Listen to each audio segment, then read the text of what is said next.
1300 hours Pakistan Standard Time. Assalamu alaikum. This is Radio Pakistan. The news read by Asif Hanif. First, the headlines.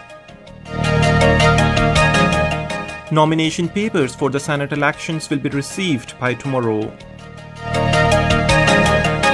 31 more deaths due to coronavirus infection and 1,404 new positive cases were reported in the country during the last 24 hours.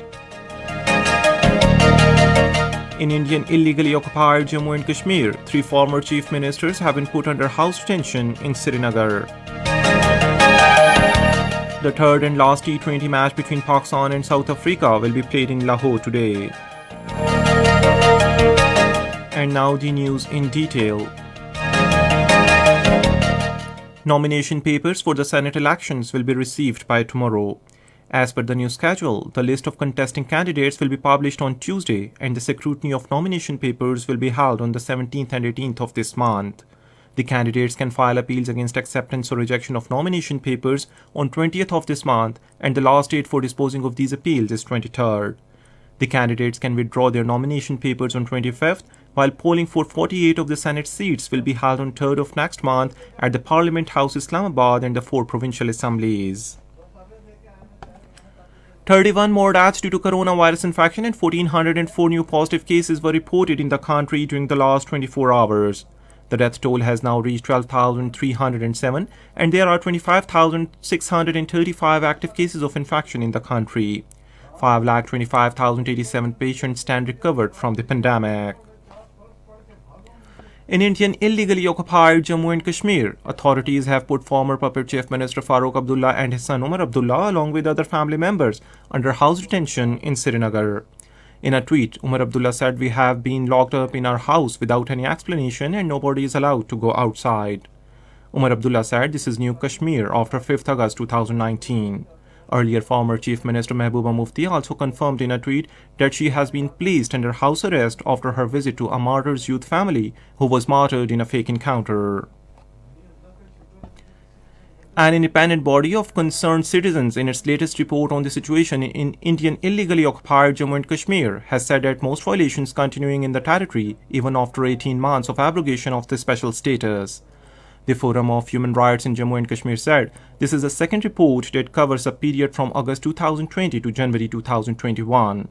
It pointed out that arbitrary detentions continue, public assembly is still prohibited under Section 144, and hundreds, including minors and several elected legislators of the territory, remain under detention. Pakistan's permanent mission on the United Nations in Geneva has been ranked in the top 10 missions for the social media outreach and online engagements. It has been stated by Geneva Internet Platform with hashtag #GenevaEngage. In Afghanistan, at least 100 oil and gas tankers have been destroyed by an inferno at the trade crossing with Iran.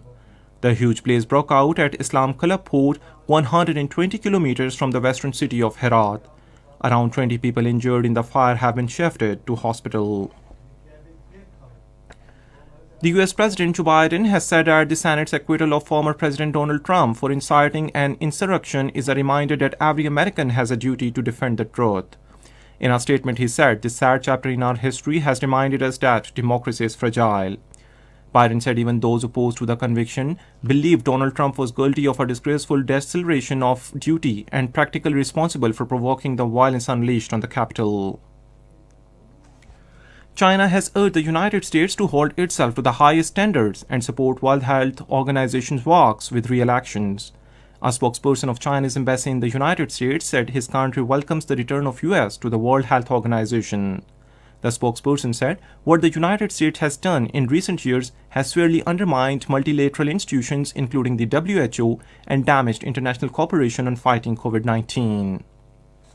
And now the news from cricket. The third and last T20 match between Pakistan and South Africa will be played in Lahore today. The series decider match will start at 1800 hours Pakistan Standard Time. 3-match series is leveled by 1-1. And that is the end of this news bulletin. For more news and analysis, log on to our website radio.gov.pk and also watch the live video streaming of our news bulletins on the link facebook.com/Radio Pakistan News.